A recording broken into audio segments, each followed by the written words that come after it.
Hey everyone! You guys like the recently uploaded crab meat corn soup so much that I decided to specially create a vegetarian version without the crab meat. Also, there were requests to show how to make a vegetarian crab meat soup. So let's go for it. It's creamy, delicious, nourishing, and heartwarming. How about creating this vegetarian millet corn soup for a change? So much goodness in this pot of soup. I must thank my good friend who cooked this millet porridge for me during lunch one day. And this has inspired me to create this corn variation, and it's created from the millet, porridge, and corn and red dates. Hi everyone!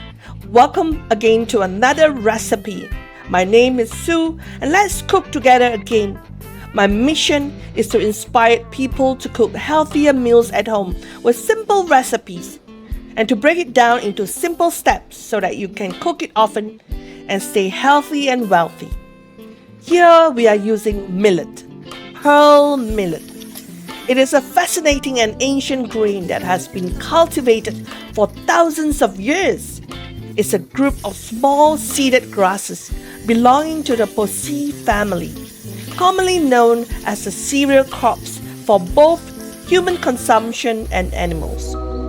Millet is particularly valued in regions with harsh climates like parts of Africa and Asia because it thrives in hot, dry conditions and less fertile soils. Millet is rich in protein, fiber, and essential nutrients like magnesium, phosphorus, and iron. It's also gluten-free, making it a great option for people with celiac disease or gluten sensitivities. It helps regulate blood sugar levels, support digestive health, and promotes heart health due to its low glycemic index and high fiber content. I do encourage you to cook this occasionally for yourself and your family. Using simple ingredients here: 1 cup of millet, 1 bowl of diced potatoes, 1 can of corn kernels, you can use fresh or canned, and 1 can of creamy corn. 3 cups of water and add more if desired. 6 to 10 red dates. Occasionally, and optional, is the 2 to 3 sticks of dried bean curd sticks that I soak to soften, and at the end of the recipe, I just cut it in and make it to have a little bit of texture. And at the end, add a pinch of salt and pepper, some light soy sauce for taste, and also drizzle a little bit of good sesame oil to make it more nutritious and delicious for you. Now watch till the end to see when I add the ingredients in, and also how I check the readiness of the millet before adding the red dates. Also the stirring techniques to avoid everything stuck at the bottom of the pot. So very easy steps. First, rinse the millet thoroughly under cooling water, running water for 2 to 3 rinse. In a pot, bring the water to a boil and add the millet. Reduce the heat to a simmer and cook for about 5 minutes.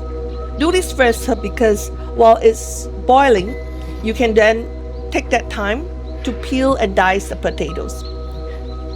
When the pot is boiling, peel and dice the potatoes. Add into the simmering millet. The millet and potatoes will take about 10 minutes to slow simmer so that it will get ready for the other ingredients.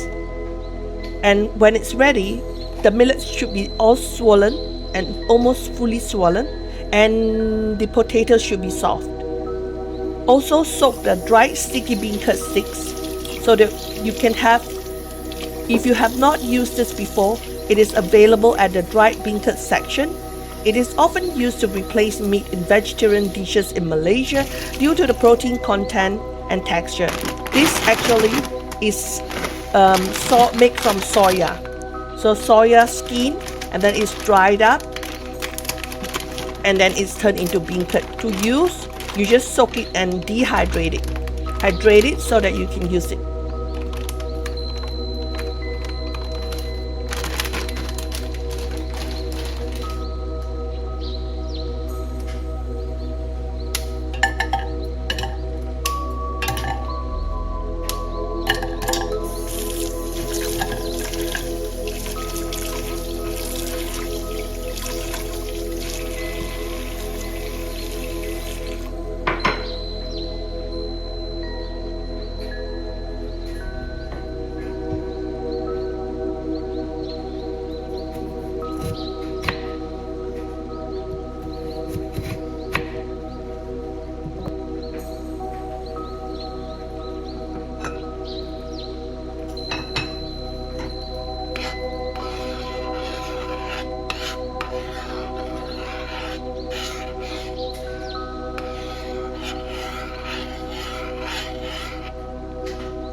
When you find the millet slowly swelling and the potatoes semi-soft, add the red dates in.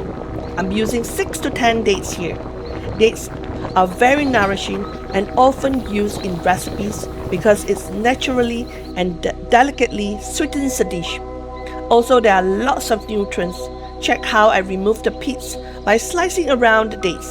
Now be careful. Take time to do this because the pot of millet is not going to go anywhere. It will slowly simmer for 5 minutes or 6 minutes or 10 minutes, so you will have time to slowly slice it up.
Once the potatoes and millets are soft and fully cooked, add in the corn.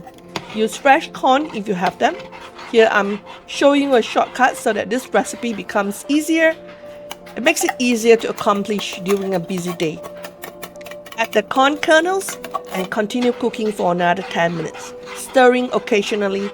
I added the creamy one first so that everything is creamy and delicious, and then you add half of the whole corn kernel. Keep half of the can for garnishing when serving. Season with a pinch of salt and pepper, and at this point it will get thickened and will tend to stick to the pot, so stir more often.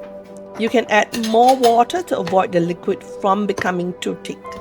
At this point, the pot is overflowing with all this delicious ingredient, and sometimes I wish I have used a bigger pot.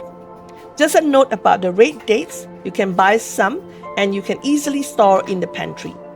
Red dates, also known as jujube fruits, are small sweet fruits that have been cherished for their health benefits and culinary uses for centuries.